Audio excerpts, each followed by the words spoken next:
El sonido era un constante telón de fondo para la existencia de Mateo, el tintineo incesante de los platos chocando, el chorro de agua caliente, el silbido del vapor que escapaba de las máquinas y el eco amortiguado de las órdenes gritadas desde el epicentro de la cocina. Era una sinfonía de caos, pero para Mateo, de alguna manera, se había convertido en un arrullo monótono.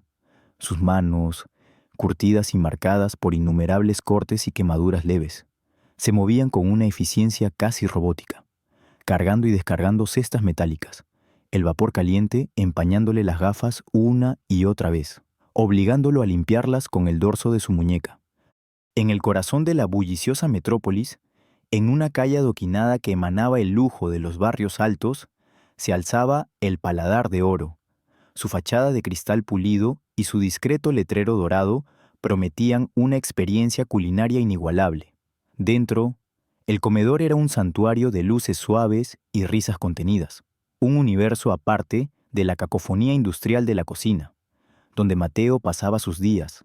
Había trabajado en ese subterráneo húmedo y ruidoso durante casi un año, un lapso que se sentía como una eternidad, y sin embargo, cada día era un eco del anterior. Era una rutina agotadora, una labor que muchos consideraban ingrata y, para Mateo, era un purgatorio autoimpuesto. A pesar de su uniforme empapado y su postura encorvada, había algo en Mateo que lo diferenciaba del resto del personal de lavaplatos, una dignidad silenciosa que no se doblegaba ante la mugre ni el desprecio. Su mirada, aunque a menudo fija en la tarea que tenía entre manos, no era la de un hombre vencido. Había una profundidad en sus ojos, una chispa que sugería una historia no contada, un conocimiento que no se adquiría fregando sartenes. Sus movimientos eran fluidos, casi elegantes. Incluso cuando manejaba la pila más alta de platos grasientos, era un detalle sutil, imperceptible para la mayoría, pero que, a veces, captaba la atención fugaz de un colega o una camarera apurada. Era un hombre con un aire de resignación, sí, pero también con un velo de misterio que lo hacía, paradójicamente, casi invisible. La cocina de El Paladar de Oro era un organismo vivo, respirando humo, aromas y adrenalina. En su corazón, como un dios iracundo, reinaba el chef Antoine Dubois. Antoine no era solo un chef, era una fuerza de la naturaleza. Sus 50 años le daban una presencia imponente, acentuada por su estatura, su gorro de chef impecablemente blanco y un delantal que siempre parecía recién planchado. A pesar del frenesí a su alrededor, era un maestro de la alta cocina francesa, con críticas entusiastas y listas de espera de meses para conseguir una mesa en su exclusivo establecimiento. Pero su genio culinario venía de la mano de una arrogancia desmedida y un temperamento volátil que podía estallar sin previo aviso. Sus gritos eran legendarios, capaces de silenciar el estruendo de la cocina y hacer temblar a los novatos. Esa noche en particular, la tensión era palpable. El restaurante estaba lleno hasta la bandera, y cada pedido era un desafío. Antoine se movía como un torbellino, su rostro enrojecido por el calor de los fogones y la presión. Sus ojos, pequeños y penetrantes, escudriñaban cada plato que salía, cada movimiento de sus subalternos. El aire estaba cargado de la anticipación de una explosión inminente. La catástrofe llegó, como solía hacerlo, de la manera más trivial. Una camarera, con el rostro pálido, trajo de vuelta un plato de coq au vin casi intacto. «Chef», tartamudeó, «el cliente dice que el plato tiene una mancha, cree que no está limpio». Antoine se quedó inmóvil por un segundo, un silencio premonitorio que era peor que cualquier grito. Luego se giró lentamente hacia la ventana de pase, sus ojos buscando un blanco. Su mirada se posó en Mateo, que en ese momento estaba cargando un nuevo lote de copas en el lavavajillas industrial. «Lavaplatos», la voz de Antoine tronó, haciendo que varios ayudantes se encogieran. «Tú ven aquí, ahora». Mateo, sorprendido, se secó las manos en el delantal y se acercó, la cabeza ligeramente inclinada. Olía a jabón industrial y vapor. Antoine le arrebató el plato de la camarera y lo levantó. Era una mancha diminuta, apenas visible, pero en el contexto del perfeccionismo de Antoine era un insulto. «Mira esto, imbécil», bramó, acercando el plato a la cara de Mateo. «Una mancha. ¿Crees que mis clientes pagan cientos de euros por una mancha de grasa? Es que no sabes hacer tu simple y patético trabajo». La voz de Antoine resonó por toda la cocina. Los otros cocineros y ayudantes se detuvieron, observando en silencio, algunos con lástima, otros con una mueca de superioridad.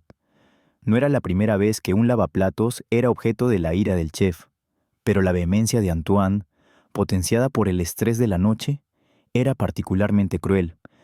Este restaurante tiene una reputación, ¿sabes? Una reputación construida sobre la excelencia, no sobre la incompetencia de un limpiador de platos. Antoine hizo una pausa, respirando con dificultad, su rostro a centímetros del de Mateo.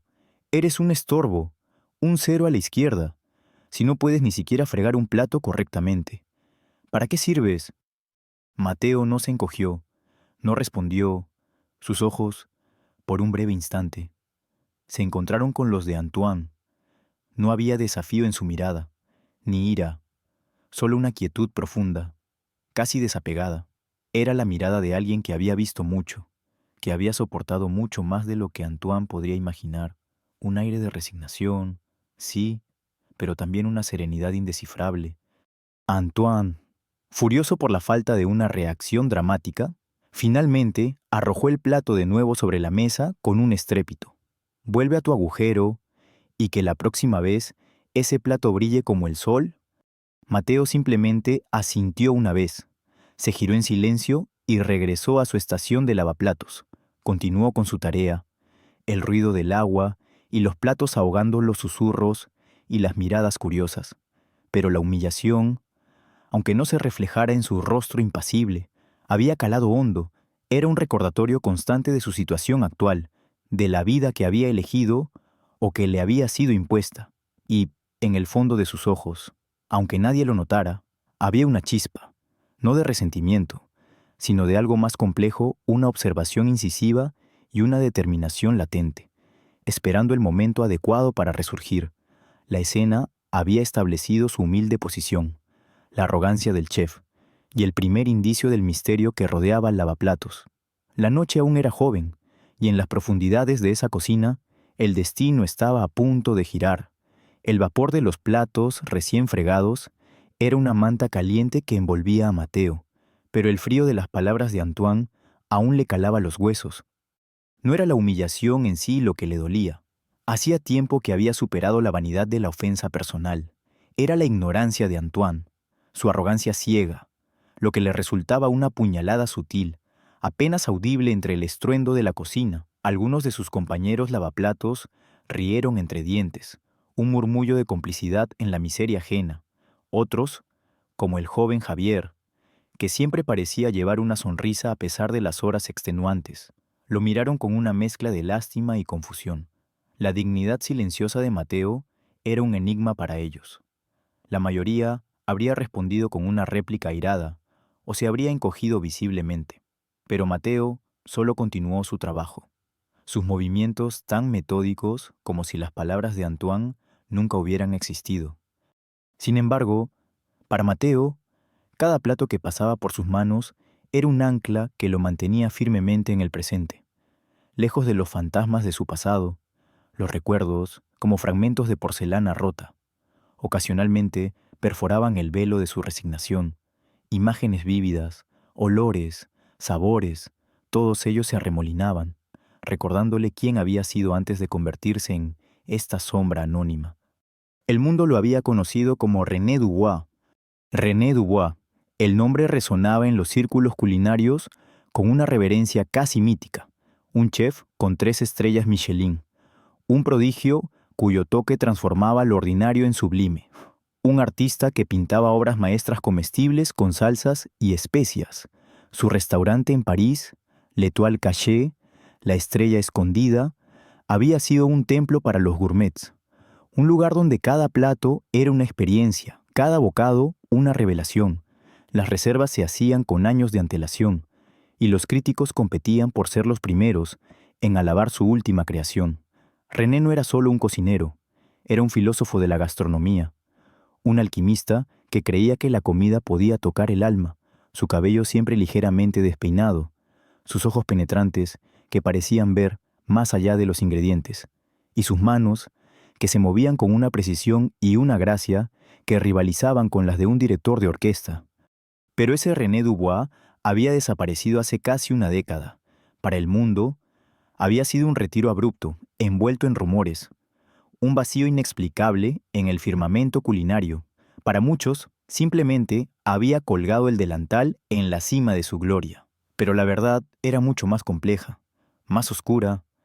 El principio del fin había sido una rivalidad, no una competencia sana, sino una envidia corrosiva encarnada en la figura de Thierry Martel, un chef brillante, pero sin escrúpulos, cuya ambición no conocía límites.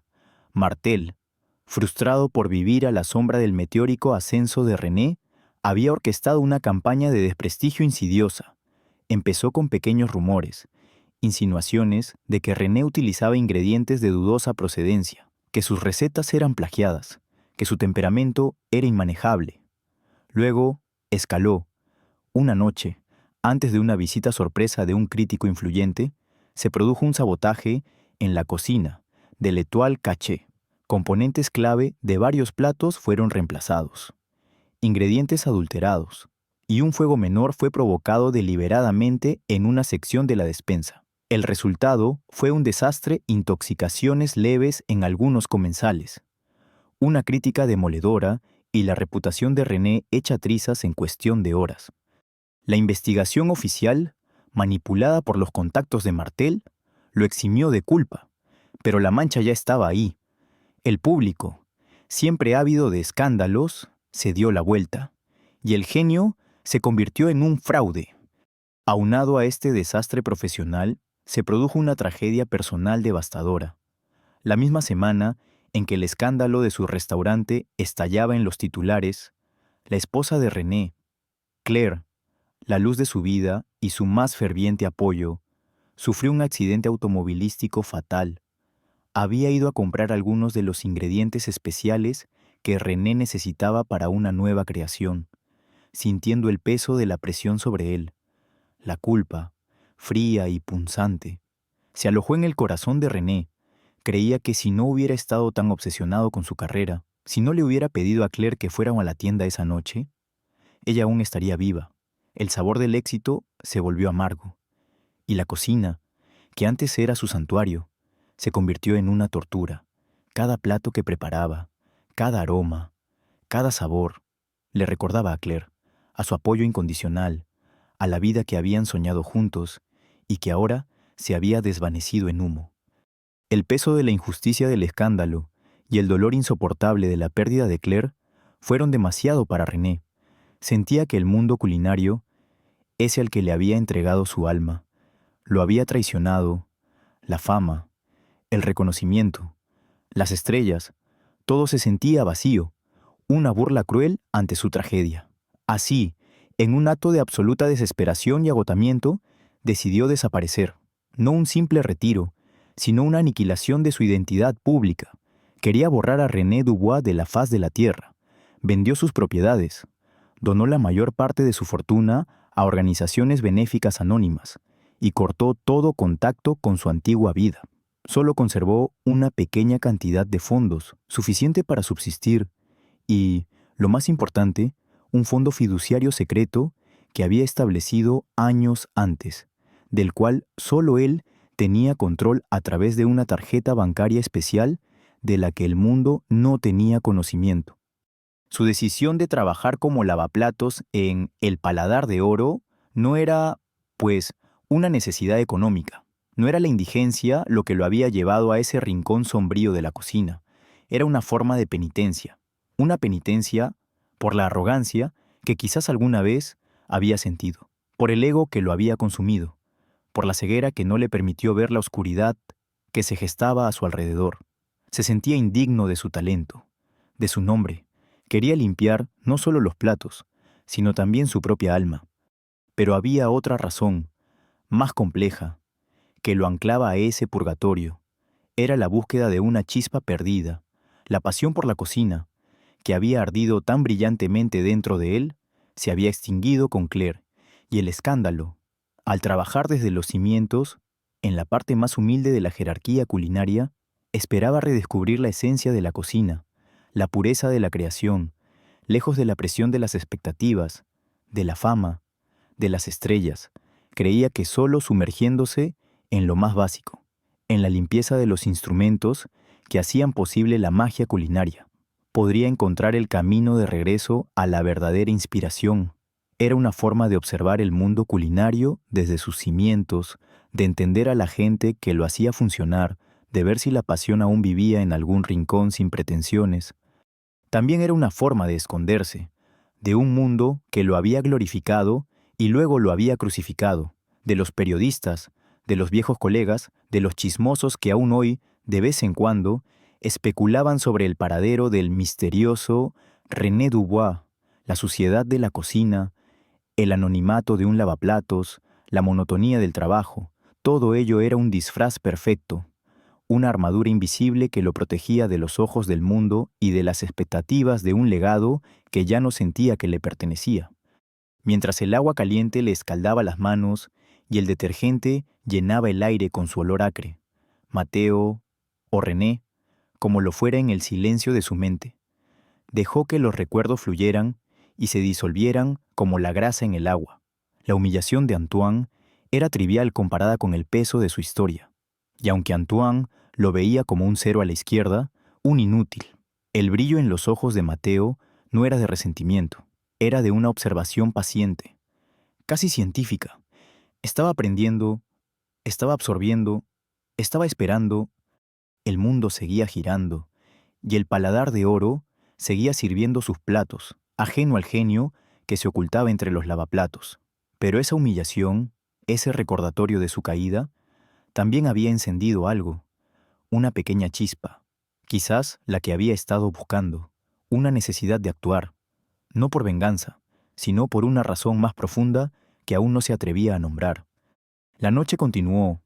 Mateo siguió su trabajo, el vapor levantándose a su alrededor como una niebla, ocultando al legendario chef de la mirada de todos, incluido el arrogante Antoine. El horno crepitaba, los cuchillos silbaban al cortar, y los platos seguían llegando. Y en medio de todo, un hombre, vestido con harapos empapados, observaba cada movimiento, cada error, cada momento de inspiración fugaz en esa cocina que, sin saberlo, albergaba a su más grande rival y quizás a su mayor redentor. La etapa estaba lista, el escenario montado y el disfraz, aunque humilde, era perfecto.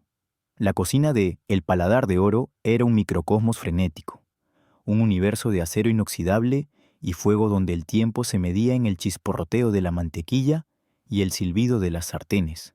Mateo, ahora con su identidad como René Dubois, anclada en la mente del lector, se movía entre el vapor y la grasa, una sombra apenas perceptible, pero sus sentidos estaban más agudos que nunca.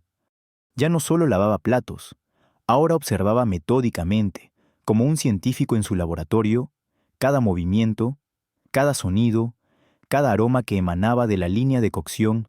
Sus ojos, antes velados por la resignación, brillaban con una intensidad renovada, absorbiendo cada detalle con la avidez de un estudioso. Desde su rincón, la aguda percepción de René, forjada a lo largo de décadas en la élite culinaria, era un bisturí que diseccionaba el funcionamiento de la cocina. Podía ver más allá de la superficie, más allá del caos aparente. Detectaba las fallas en la organización, las pequeñas ineficiencias que, sumadas, creaban cuellos de botella y errores. Observaba cómo el chef de salsas dudaba por un segundo antes de añadir un ingrediente, cómo el encargado de los postres se apresuraba en la decoración final, o cómo los tiempos de cocción se desfasaban mínimamente, afectando la textura de los platos. Eran detalles nimios para cualquier otro, pero para René eran reveladores. Eran los síntomas de una cocina que, si bien era competente, carecía de la sincronía perfecta y la intuición sublime que elevaban un restaurante a la categoría de leyenda. Las deficiencias en las técnicas del personal también eran evidentes, un subchef que cortaba las verduras con una imprecisión apenas detectable, un cocinero que giraba la carne con demasiada frecuencia, perdiendo el dorado perfecto. René recordaba cómo sus propios equipos habían sido entrenados para la perfección, para que cada movimiento fuera una extensión de la voluntad del chef, una danza coreografiada de precisión y pasión. Aquí, veía talento, sí, pero también una falta de disciplina, de la obsesión por la excelencia que él consideraba el pilar de la alta cocina. Y luego estaban los platos de Antoine. René los veía pasar, humeantes y bellamente emplatados. Reconocía la técnica, la habilidad, pero algo faltaba.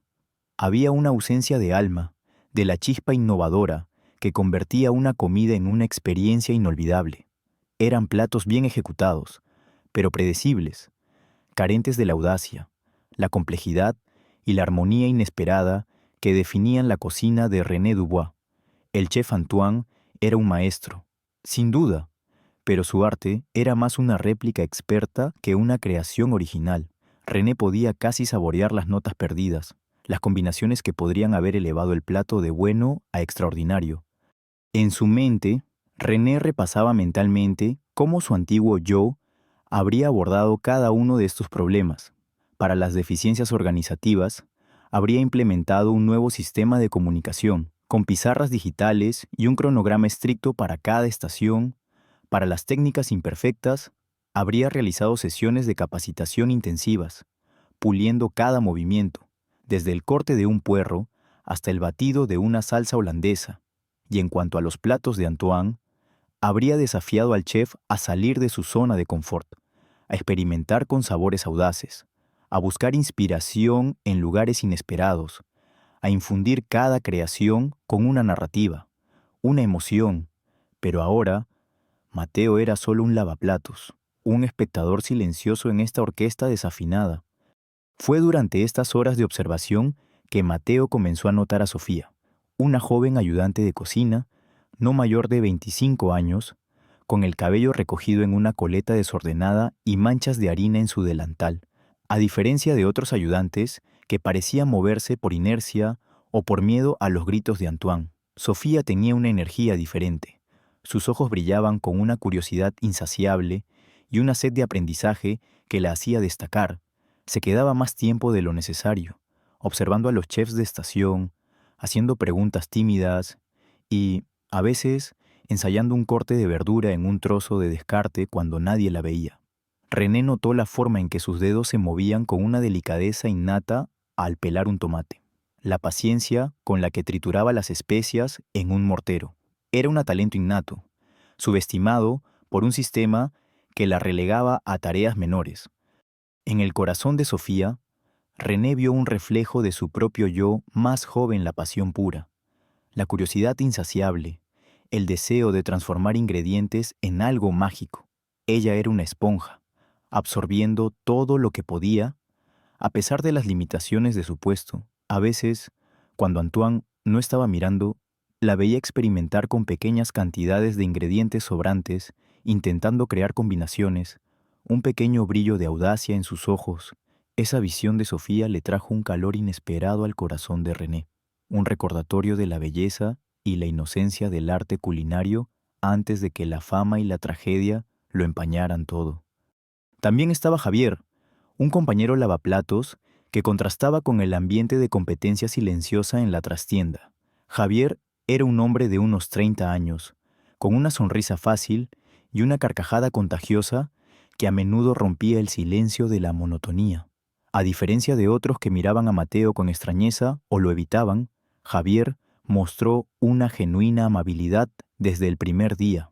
Compartían el café aguado de la máquina expendedora, y Javier siempre se ofrecía a ayudar con las cargas más pesadas.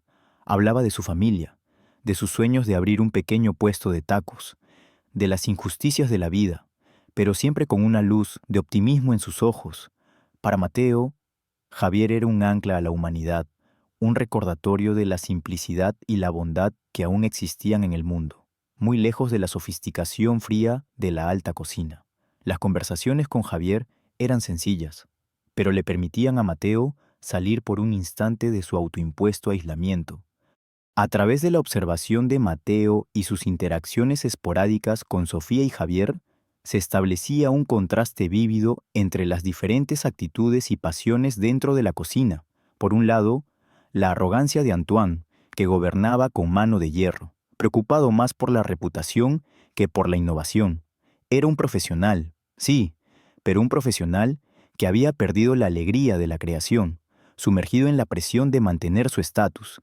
Su cocina era una máquina, eficiente y productiva, pero carente del alma que René recordaba haber insuflado en cada plato. Por otro lado, estaba Sofía, que representaba la esperanza, el futuro, el talento puro que aún no había sido corrompido por las exigencias de la fama o el elitismo. Su pasión era palpable, su deseo de aprender contagioso.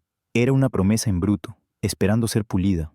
Y luego, Javier, que simbolizaba la humildad y la autenticidad, la bondad simple que a menudo se perdía en la búsqueda de la grandeza. Él no aspiraba a estrellas Michelin, sino a una vida digna, a compartir su comida con amor. René, escondido bajo el disfraz de Mateo, se encontraba en la intersección de estos mundos, el frío acero de la ambición de Antoine, el fuego incipiente del talento de Sofía y la calidez constante de la humanidad de Javier. Esta posición única le permitía una perspectiva que muy pocos chefs de su nivel podrían haber logrado. Estaba viendo el ecosistema culinario desde la base, entendiendo sus cimientos, sus puntos débiles y, lo más importante, su verdadero corazón. Una tarde, mientras la cocina se preparaba para la cena, Antoine estalló en otra de sus habituales rabietas. Un nuevo aprendiz había arruinado una partida de reducción de vino tinto, y el aire se llenó de gritos y el chasquido de un cucharón arrojado contra la pared. El aprendiz, un joven asustado, se encogió. Sofía, que estaba cerca, pareció apretar los dientes, sus ojos brillando con una mezcla de indignación y resignación. Mateo, desde su lavavajillas, simplemente suspiró, vio la mano temblorosa del aprendiz mientras intentaba limpiar el desorden, y la mirada de desprecio de Antoine era la misma dinámica de poder, la misma brutalidad emocional que había visto miles de veces en cocinas de todo el mundo, pero que ahora sentía en primera persona. Esa noche, Mateo observó cómo Antoine, a pesar de su fama, luchaba con un nuevo plato que intentaba introducir en el menú. Era una deconstrucción de un clásico, ambiciosa en concepto, pero fallida en la ejecución. Antoine se veía tenso, frustrado. Sus manos, aunque hábiles, carecían de la fluidez que solo venía con la verdadera confianza y la inspiración. René, desde su rincón, mentalmente reconstruyó el plato, identificando el punto exacto donde la textura fallaba, donde el equilibrio de sabores se perdía. Sabía exactamente qué especia añadir, qué técnica ajustar para transformar ese plato de una pretensión a una obra de arte. La tentación de intervenir era casi abrumadora, un cosquilleo en las puntas de sus dedos, pero no lo hizo. No todavía. Su plan era más lento, más sutil. Estaba recolectando información, comprendiendo la dinámica. Quería ver cuánto se había desviado el mundo de la alta cocina de sus principios fundamentales. Quería ver si su propia pasión, su propia chispa, podía reavivarse observando a aquellos que, como Sofía, aún la poseían con una pureza intocada. Las horas se arrastraban, la jornada laboral parecía interminable, pero para Mateo, cada minuto era una lección. Cada grito de Antoine era una nota en una sinfonía que estaba desentrañando. Cada error del personal era un punto en un mapa. Y cada vez que Sofía o Javier le mostraban un gesto de bondad, sentía un pequeño resurgimiento, un recordatorio de que, incluso en el rincón más humilde de la cocina, la humanidad y el potencial aún existían. La cocina de El Paladar de Oro era un caldo de cultivo para un drama inminente, y Mateo, el humilde lavaplatos, era el ingrediente secreto que nadie esperaba que cambiara la receta por completo. La cocina de El Paladar de Oro era un organismo que respiraba y sudaba, y en los últimos días, Mateo había notado un cambio sutil, casi imperceptible, en su ritmo. No era algo que Antoine pudiera ver en sus balances o en las reservas, pero René Dubois, el genio disfrazado, lo sentía en el aire, En el pulso de la línea de cocción, pequeños incidentes comenzaron a ocurrir, como susurros en la brisa, que dejaban una marca positiva, mejorando la eficiencia y la calidad sin una causa aparente. A veces, era un misterioso ajuste en la temperatura de los hornos. Un subchef juraría que había puesto el horno a 180 grados, pero al revisar, el termómetro marcaba un perfecto 185, justo la temperatura óptima que René sabía que se necesitaba para una cocción impecable de ciertas carnes. Otras veces, un cuchillo que parecía desafilado en la mañana aparecía perfectamente afilado al mediodía, su hoja brillando como un espejo, justo cuando el chef de carnes lo necesitaba para una pieza particularmente difícil. Una batidora que se había atascado durante días, de repente funcionaba sin problemas, su motor zumbando con una eficiencia renovada. Estos actos, atribuidos a la casualidad o al duende de la cocina por el personal supersticioso, eran en realidad la obra silenciosa de Mateo, con una destreza que desafiaba su apariencia de lavaplatos cansado. Se movía por la cocina en sus momentos de inactividad, haciendo ajustes mínimos pero críticos. Un termostato recalibrado discretamente, una tuerca apretada en un robot de cocina, un cuchillo afilado en un rincón oscuro, mientras el resto del personal estaba en su descanso. Lo hacía con la precisión de un cirujano, sus movimientos tan naturales que nadie, ni siquiera las cámaras de seguridad, que él sabía que no estaban activas en la zona de lavado por un fallo común, lo notaba. Era su manera de intervenir sin revelar su mano, de inyectar su maestría de forma anónima. El más significativo de estos milagros silenciosos ocurría con Sofía.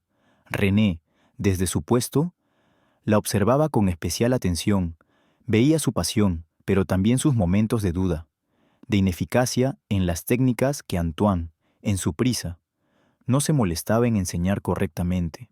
Una tarde, Sofía preparaba una salsa bechamel, y René notó su frustración cuando se le formaron grumos. Mientras ella se volvía para buscar una cuchara, Mateo se acercó sigilosamente. En un movimiento casi invisible, tomó la cuchara, la sumergió en la salsa, y con una serie de movimientos suaves y rápidos, como si estuviera acariciando el fondo de la olla, deshizo los grumos.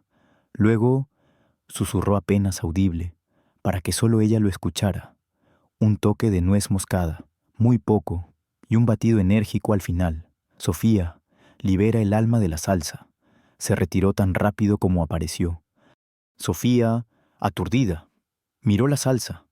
Los grumos habían desaparecido, y el pequeño consejo del viejo Mateo, aunque en ese momento le pareció un murmullo alucinatorio, resonó en su mente.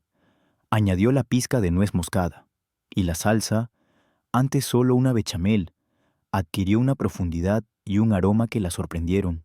Otro día, mientras Sofía luchaba con un corte de pescado delicado, Mateo dejó caer, accidentalmente, un cuchillo en su estación, un cuchillo que, al recogerlo, Sofía encontró misteriosamente afilado a la perfección, una extensión de su propia mano.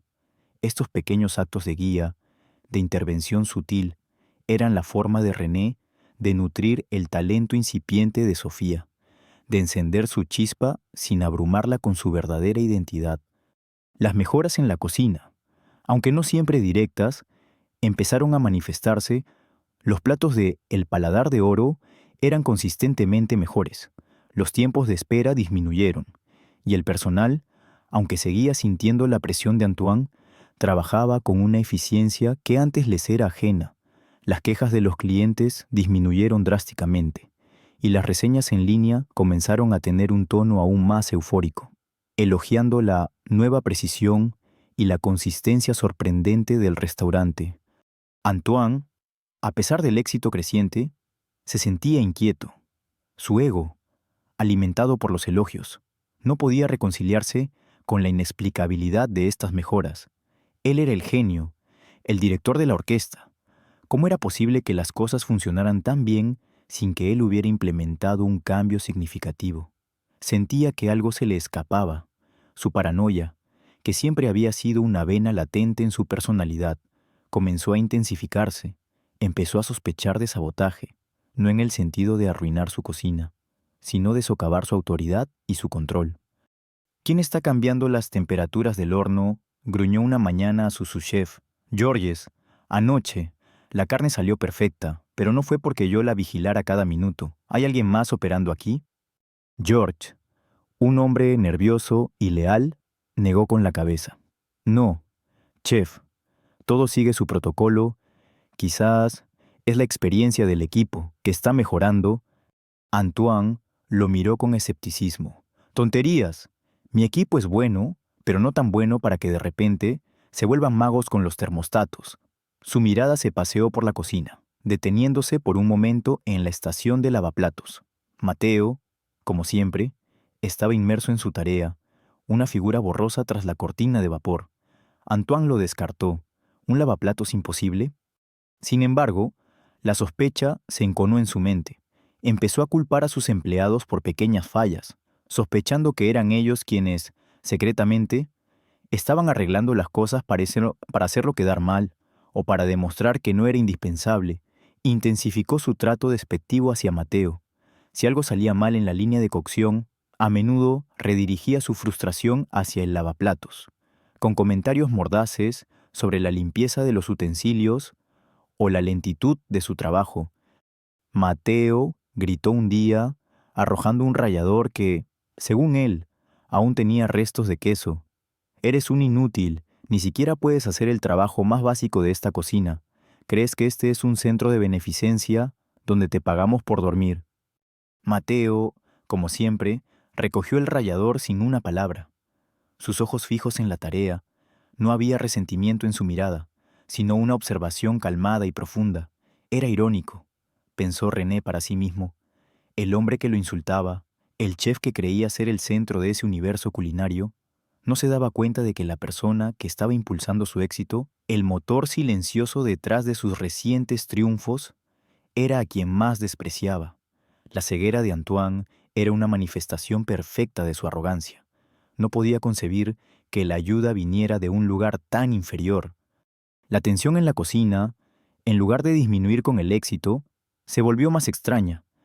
Había un silencio subyacente cuando Antoine estaba cerca, una mezcla de miedo y una incipiente curiosidad entre los chefs de estación. Sofía, en particular, comenzó a sentir una conexión inexplicable con Mateo.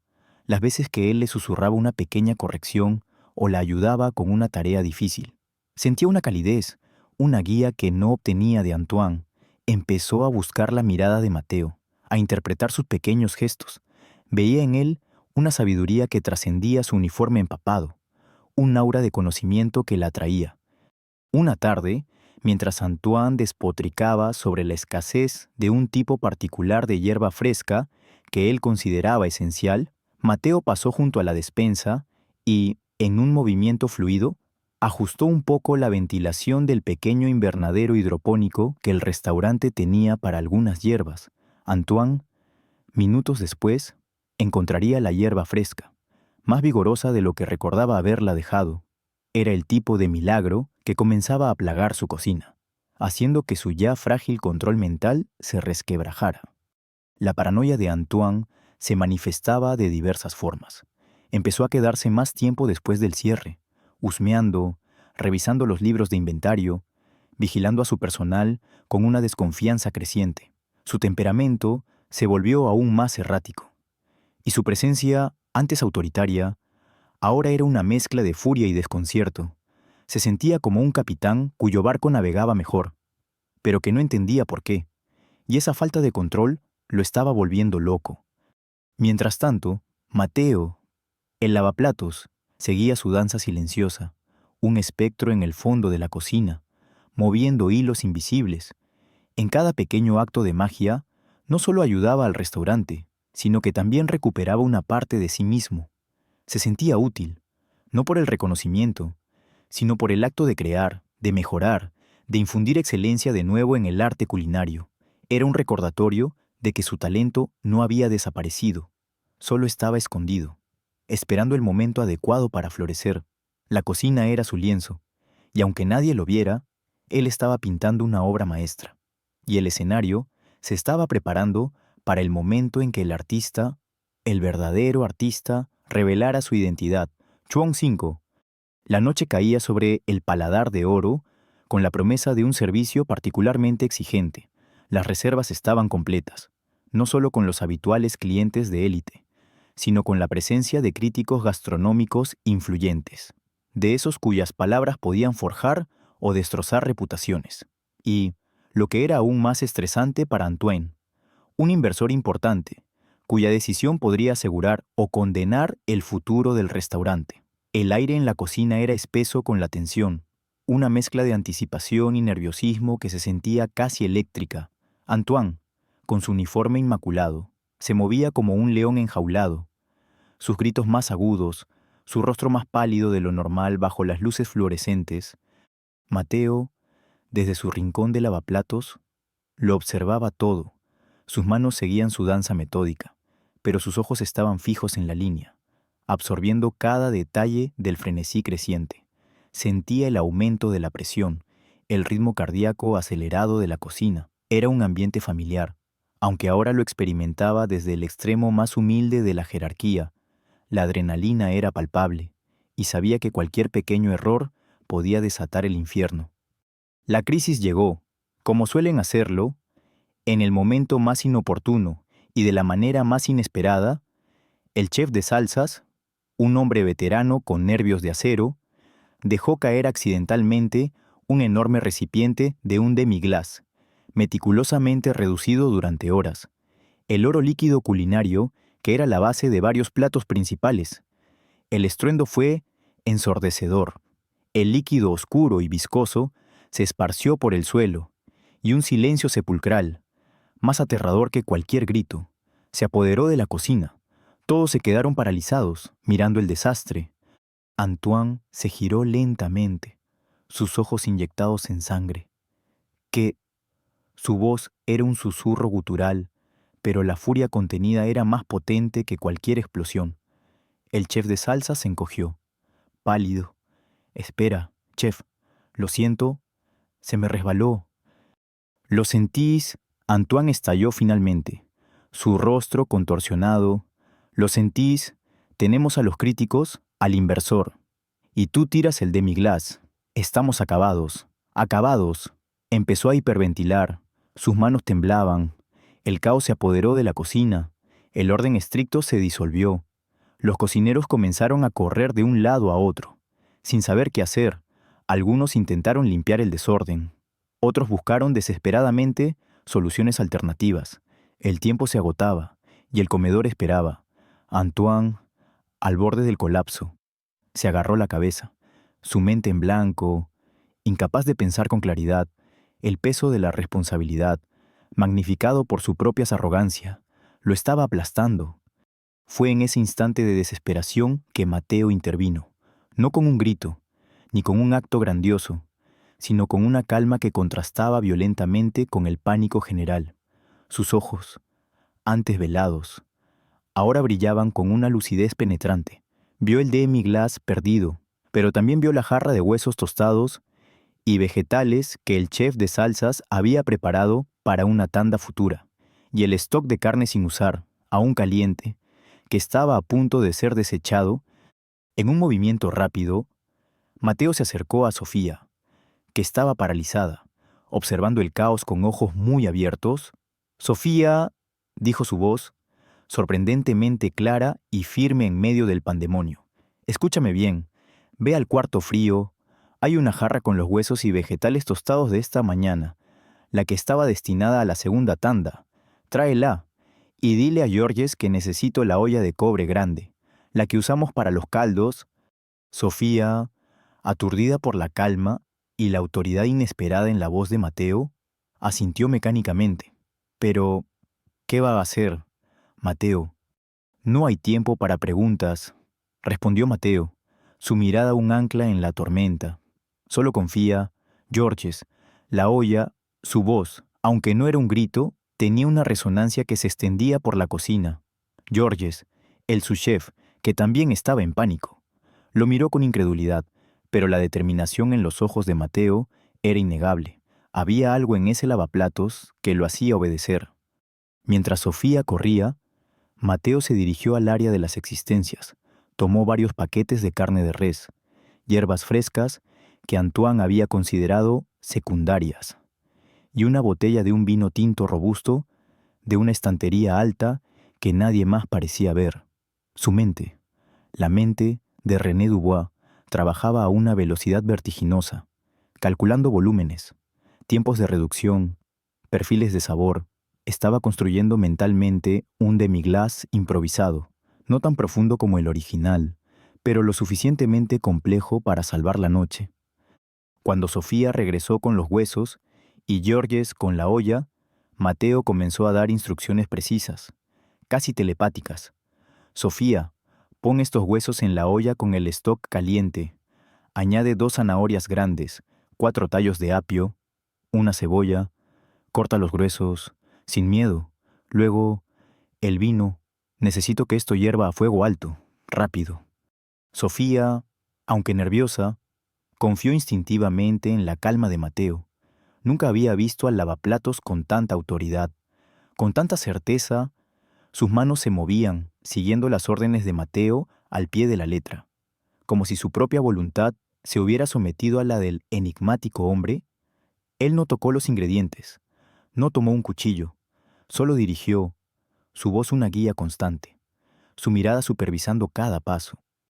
Ahora, la reducción, no lo dejes espesar demasiado, lo justo para cubrir la cuchara. Necesitamos volumen, no una pasta. Mateo la instó. Antoine, que se había derrumbado contra una encimera, levantó la cabeza y miró a Mateo con los ojos entrecerrados. ¿Qué está haciendo ese idiota? Un lavaplatos dando órdenes, pero la velocidad con la que Sofía y George se movían, la concentración en sus rostros y el burbujeo incipiente del nuevo caldo, lo mantuvieron en silencio. Había una extraña autoridad en la escena, un orden que contrastaba con su propio caos interno. En menos tiempo del que nadie creería posible, la cocina se llenó de un nuevo aroma. No era el demi-glace de horas de cocción, pero era un caldo de carne intenso, con el vino y las verduras aportando la complejidad necesaria. «Listo», dijo Mateo, con un leve asentimiento hacia Sofía.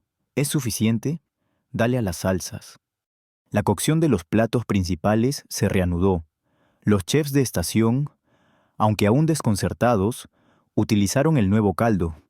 Milagrosamente, los platos principales salieron a tiempo.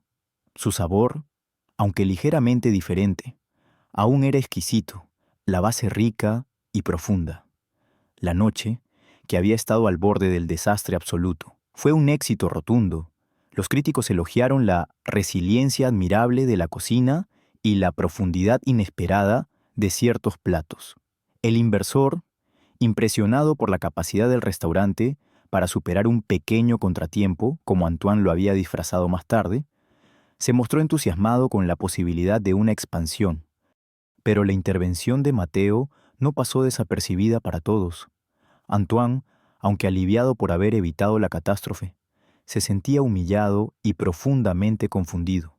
Como un simple lavaplatos, al que él mismo había calificado de inútil, pudo haber exhibido tal conocimiento culinario en un momento de crisis. Su orgullo estaba herido, y una pregunta espinosa se clavó en su mente. ¿Quién era realmente ese hombre? Exigió saber. Sofía, Antoine, la llamó a su oficina después del servicio. Su voz aún áspera, pero con un matiz de curiosidad. Durante la crisis, ¿qué fue lo que hizo ese lavaplatos? ¿Cómo sabía qué hacer? Sofía, cansada pero con una chispa de admiración en sus ojos, respondió: «Chef, no sé, solo dio las órdenes. Fue como si supiera exactamente lo que se necesitaba. Su voz era tan calmada. Confío en él». No reveló la identidad de Mateo, simplemente defendió su intuición y la calma inexplicable del lavaplatos. «Nunca lo había visto así», añadió Sofía, «y el caldo fue increíble». «No». Antoine frunció el ceño. Sí, el caldo había sido increíble, demasiado bueno para ser improvisado por un lavaplatos. La escena lo había dejado atónito. La imagen de Mateo dando órdenes precisas, con una autoridad silenciosa que incluso él había respetado en ese momento de pánico. Se grabó en su mente la figura del lavaplatos, antes invisible, ahora se alzaba, enigmática y poderosa. En el centro de sus pensamientos, el misterio alrededor de Mateo se había intensificado, y Antoine, sin saberlo, acababa de abrir la puerta a una verdad que cambiaría su mundo para siempre. La humillación de Antoine, aunque mitigada por el éxito de la noche, se había transformado en una obsesión abrasadora. La imagen de Mateo, el lavaplatos silencioso, dirigiendo la cocina con una autoridad que él mismo había perdido en el pánico, se le había clavado en la mente como una espina. Las palabras de Sofía, defendiendo la intuición y la calma de Mateo, solo avivaron su inquietud. Un simple lavaplatos no poseía tal conocimiento ni temple. Había algo profundamente equivocado en la aparente sencillez de Mateo, algo que el ego de Antoine no podía tolerar y su mente inquisitiva no podía ignorar. La mañana siguiente, Antoine no se dedicó a revisar el menú o a supervisar los pedidos. En su lugar, se encerró en su oficina, un santuario de libros de cocina y premios. Empezó a investigar a Mateo. Primero, revisó los expedientes del personal, un grueso legajo de formularios burocráticos.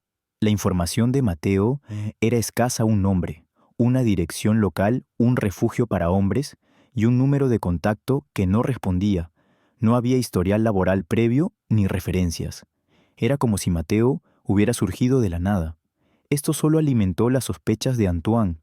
Los grandes chefs, los verdaderos genios, a menudo tenían pasados misteriosos, pero la mayoría de ellos, al menos, tenían un registro de su nacimiento. Decidido a desentrañar el misterio, Antoine comenzó a utilizar sus contactos en el mundo culinario.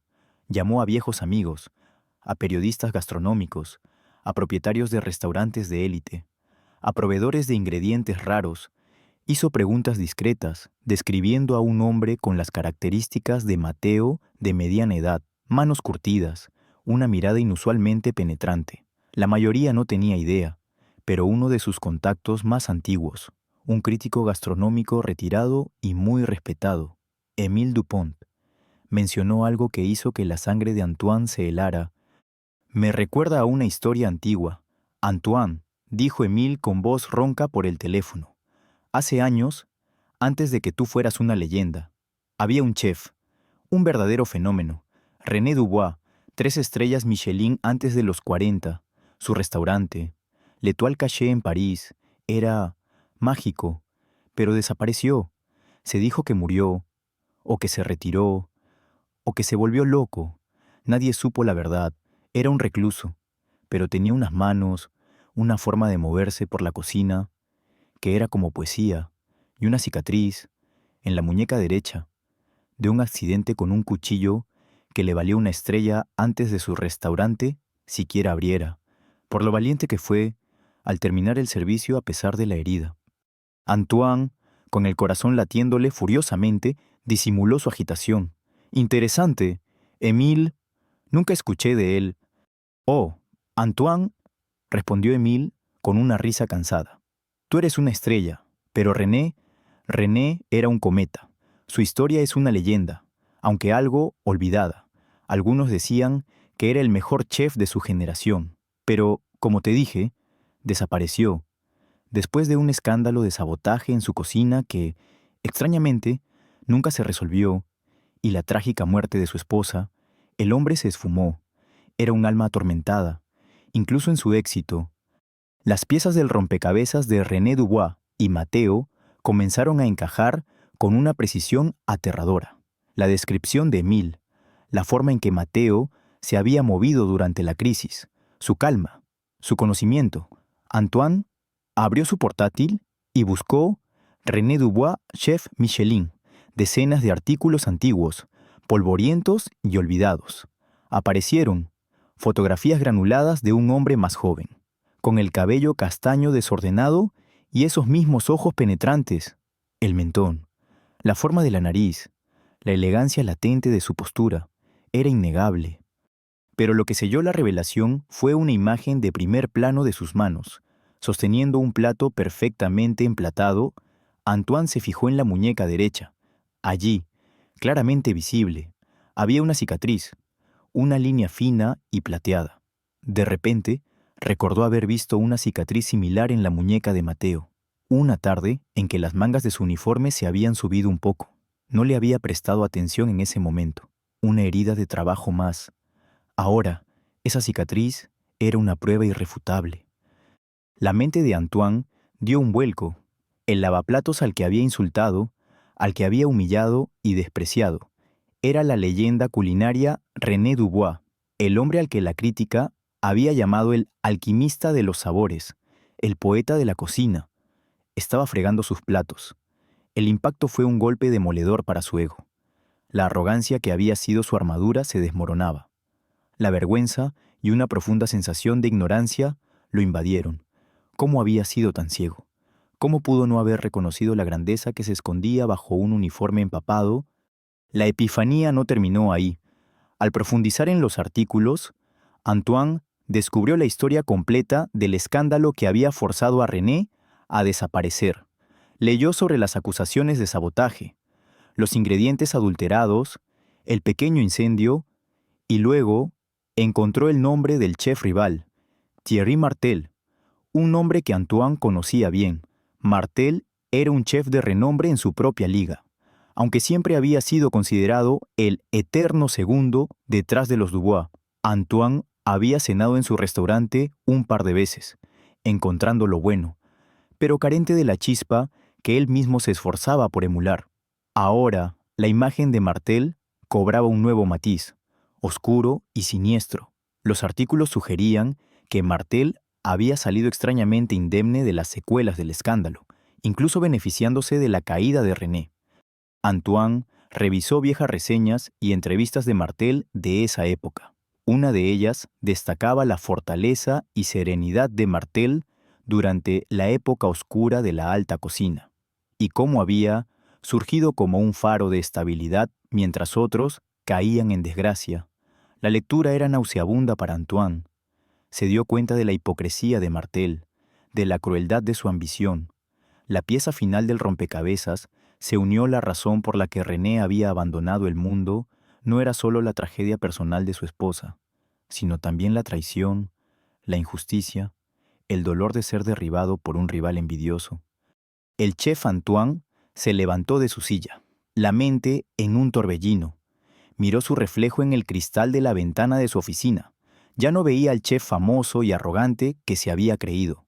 Veía a un hombre, un chef, cuya visión había estado empañada por el orgullo y la complacencia. Había despreciado a un genio, había humillado a una leyenda, todo mientras ese genio le había estado ayudando en silencio, salvando su restaurante de un desastre. La revelación fue humillante, sí, pero también liberadora. El peso de su propia arrogancia se desprendió, reemplazado por una profunda admiración y, por primera vez en mucho tiempo, una genuina humildad. Se dio cuenta de que no solo había estado ciego ante la verdadera identidad de Mateo, sino también ante la verdadera esencia de la cocina, no solo técnica y fama, sino pasión, resiliencia y, sobre todo, humanidad. Antoine sabía lo que tenía que hacer. Tenía que confrontar a Mateo, no para exponerlo, sino para entenderlo, para pedirle perdón y, quizás, para aprender. El juego del gato y el ratón había terminado. La verdad estaba al descubierto, y el impacto cambiaría la vida de Antoine y la de El Paladar de Oro para siempre. El silencioso lavaplatos ya no era un misterio, sino una leyenda viviente oculta a plena vista, y Antoine estaba a punto de enfrentarse a la magnitud de esa verdad. Chong City. La cocina de El Paladar de Oro zumbaba con la energía previa al servicio, pero para Antoine, el familiar sonido era ahora un mero telón de fondo para el torbellino en su mente. La revelación de que Mateo era, en realidad, René Dubois, el mítico chef de las 3 estrellas Michelin, lo había golpeado con la fuerza de un rayo. No había dormido. Cada fibra de su ser le exigía una confrontación, no de ira, sino de una mezcla compleja de asombro, vergüenza y una naciente admiración. Encontró a Mateo en su puesto habitual, fregando sartenes con la misma calma imperturbable. Antoine se acercó, sus pasos resonando más de lo habitual en el rincón húmedo de la zona de lavado. Mateo no levantó la vista de inmediato, como si sintiera la intensidad de la mirada de Antoine, pero continuó su tarea. Mateo, la voz de Antoine era extrañamente suave, casi un susurro, muy diferente a sus habituales bramidos. Mateo detuvo el chorro de agua, pero no el movimiento de sus manos. Chef Antoine, respondió con un tono neutro, sin emoción. Necesitamos hablar, dijo Antoine, y la autoridad en su voz, aunque contenida, era innegable. Ahora... Mateo suspiró apenas perceptiblemente. Se quitó los guantes de goma y los dejó cuidadosamente a un lado. Se secó las manos en su delantal y se giró para enfrentar a Antoine. Sus ojos se encontraron, y por primera vez no había disfraz en la mirada de Mateo, solo la profundidad de René Dubois, un hombre que había visto demasiado y que había decidido ver el mundo desde la oscuridad. La oficina de Antoine era pequeña, pero llena de sus logros premios, fotografías con celebridades, diplomas. René observó el espacio, una sonrisa melancólica asomando en sus labios. Recordaba una época en la que su propia oficina era así, un santuario del ego. «Sé quién eres», comenzó Antoine, y las palabras cayeron como piedras en el silencio. «Eres René Dubois». No hubo sorpresa en el rostro de Mateo, solo un leve asentimiento. Era... «Ahora soy Mateo». «No, tú eres la leyenda, el chef más grande de nuestra generación». Antoine caminó por la oficina, su voz subiendo de volumen con la emoción. «Te he humillado, te he tratado como basura, y tú me estabas salvando la cocina. ¿Por qué?» René se sentó en una silla frente al escritorio, su postura relajada a pesar de la intensidad del momento, la humillación. «Chef, era una prueba, una parte de mi penitencia. Y en cuanto a salvar su cocina, no era por usted, era por el arte, la cocina, la verdadera cocina. No merece morir por la arrogancia o la ignorancia». Y así, René comenzó a narrar su historia, no con autocompasión, sino con una franqueza cruda. Habló del inmenso peso de su riqueza y su fama, de la constante presión por la perfección, de la soledad en la cima. Reveló el escándalo orquestado por Thierry Martel, cómo la envidia de un colega había destruido su reputación con mentiras y sabotaje. Explicó la devastadora tragedia personal de perder a Claire, su esposa, y cómo ese dolor lo había quebrado por completo, llevándolo a sentir que ya no merecía el don de su talento. «Fingí mi muerte», confesó René, su voz apenas un susurro. No podía seguir, no podía con la fama, con el escrutinio, con la traición. Necesitaba desaparecer, no para morir, sino para vivir de nuevo, para entender la esencia de la cocina, no desde las alturas de un pedestal, sino desde sus mismos cimientos. Convertirme en lavaplatos fue mi forma de penitencia, de purgar mi alma de la arrogancia que quizás alguna vez tuve y de encontrar la chispa de nuevo. Lejos de las luces y el dinero, detalló cómo había administrado su vasto fondo fiduciario en secreto, a través de esa tarjeta exclusiva, asegurándose de que su legado filantrópico continuara sin que nadie supiera quién era el benefactor. Antoine escuchó, su rostro un estudio de emociones: incredulidad, arrepentimiento, admiración. Las lágrimas se le formaron en los ojos. «Lo siento, René», dijo finalmente, su voz temblorosa, «por cada palabra, por cada vez que te subestimé, por cada vez que fui un imbécil». Era una humildad genuina, algo que René nunca había esperado de un chef tan ensimismado. «Me doy cuenta ahora», continuó Antoine, su voz ganando fuerza, «de que el éxito no lo es todo. La pasión, la humanidad, me las enseñaste tú, desde tu rincón en la oscuridad. Te ruego, René, no te vayas, guíame. Guía a este restaurante, revela tu identidad. El mundo necesita saber que René Dubois está de vuelta». La propuesta de Antoine, aunque tentadora, chocó con la resistencia de René. «Mi tiempo en el foco ya pasó, Antoine, y el mundo, al menos el mundo de la alta cocina, ya me traicionó una vez». Fue entonces cuando Sofía, quien había escuchado fragmentos de la conversación mientras se dirigía a la oficina para buscar una lista de ingredientes, se armó de valor y entró. «Chef Dubois», dijo, con una voz que temblaba de emoción, pero con una convicción férrea. No es justo. Su talento, su bondad, no pueden quedarse ocultos.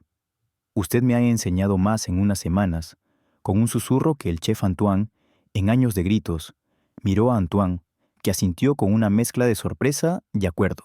Y este restaurante, continuó Sofía, podría ser diferente, un lugar donde el respeto y la pasión importen más que las estrellas.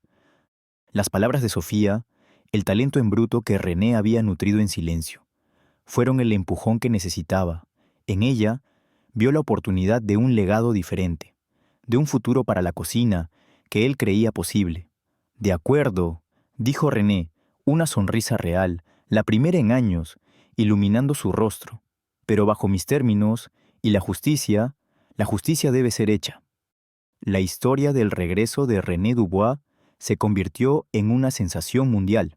Los artículos de los críticos que habían elogiado a Antoine por su resiliencia se retractaron, revelando la verdadera identidad del héroe anónimo de la cocina.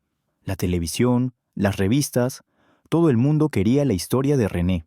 En una conferencia de prensa, Antoine, ya transformado en un hombre más humilde y sabio, se puso de pie junto a René, pidiendo públicamente perdón por su trato y alabando la grandeza del maestro. La autenticidad de su arrepentimiento conmovió a muchos. Uno de los primeros actos de René, ahora públicamente reconocido como René Dubois, fue utilizar su influencia y su vasta riqueza para investigar y exponer la verdad detrás del sabotaje de Thierry Martel. Las pruebas, recopiladas con la ayuda de un detective privado, contratado discretamente durante sus años de exilio, eran irrefutables. Martel fue desenmascarado públicamente. Su reputación y su imperio culinario se desmoronaron bajo el peso de la vergüenza y las consecuencias legales. La justicia, finalmente, se había cumplido. En El Paladar de Oro, Antoine, con la guía y la visión de René, transformó el restaurante. Ya no se trataba solo de estrellas, sino de ética, de mentorship, de una verdadera pasión por la gastronomía. Antoine, ahora más un mentor que un tirano, aprendió de René la importancia de la paciencia y la compasión. Sofía se convirtió en la protegida de René, su estudiante más brillante, destinada a llevar su legado de innovación y bondad. René le enseñó no solo las técnicas más avanzadas, sino también la filosofía detrás de cada plato, la importancia de la historia y el corazón en la cocina. Javier, el lavaplatos amable, fue ascendido a un puesto de gestión de suministros, donde su meticulosidad y buen humor prosperaron. René, con sus recursos y su recién recuperada voz, también estableció una fundación para apoyar a talentos ocultos en la cocina, aquellos que, como Sofía o él mismo en su momento, podrían haber sido ignorados o quebrados por el sistema. El refugio donde había vivido como Mateo fue transformado en un centro de capacitación culinaria, ofreciendo esperanza y una segunda oportunidad a aquellos en situación de calle. La historia culminó con un evento de caridad masivo, donde chefs de todo el mundo se reunieron para celebrar el regreso de René Dubois y la nueva era de El Paladar de Oro. En el centro de la cocina no había un plato solitario, sino una docena de estaciones. René y Antoine cocinaron juntos, hombro con hombro, simbolizando la unión de la experiencia y la nueva generación, la reconciliación del pasado y el futuro. Sus manos se movían en perfecta sincronía, y la comida que crearon era una oda a la humildad, la resiliencia y el poder transformador de la bondad. René Dubois nunca volvió a buscar las 3 estrellas Michelin para sí mismo. Había encontrado algo más valioso: la paz, la redención y la alegría de infundir su pasión en otros. Su legado no sería solo el de un chef legendario, sino el de un hombre que se perdió y se encontró, y que, al hacerlo, cambió el mundo de la alta cocina para mejor. La verdadera grandeza, descubrió, residía no en los premios o la fama, sino en la capacidad de transformar vidas, plato a plato, con humildad y un corazón sincero. Gracias por ver.